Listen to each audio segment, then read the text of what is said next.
Bonjour à toutes et à tous. Le livre du jour, Rumford, le scandaleux bienfaiteur d'Harvard d'Eric Sartori aux éditions de la Biskin.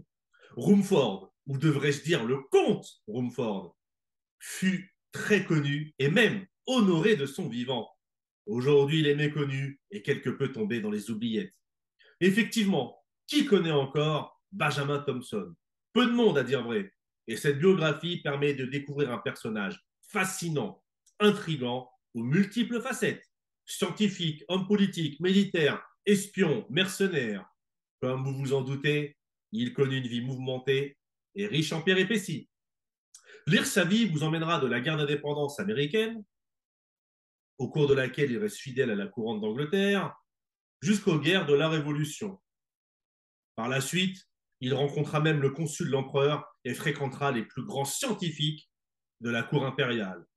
Il ira également au cœur de la riche et belle Bavière, où il connaîtra une véritable ascension sociale grâce à ses découvertes scientifiques. Et oui, Rumford fut aussi et surtout un expérimentateur génial. Les passionnés de science, lisez ce livre, vous en apprendrez beaucoup.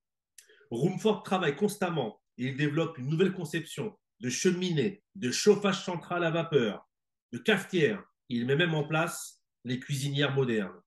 Philanthrope et mécène, les dures conditions de vie en Angleterre le marquent durablement et il luttera toujours contre la misère, la pauvreté et la mendicité.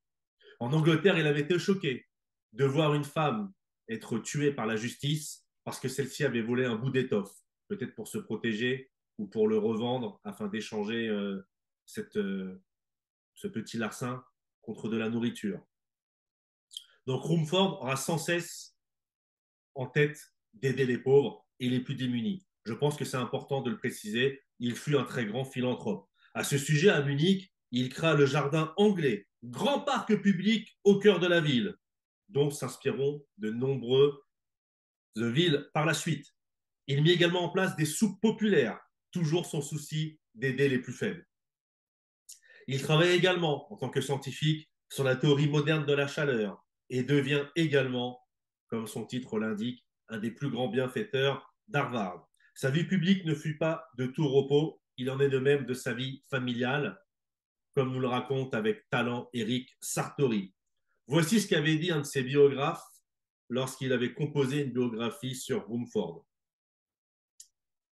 L'un de ses biographes le qualifia de, ouvrez les guillemets, personnalité la plus détestable dans l'histoire des sciences depuis Isaac Newton.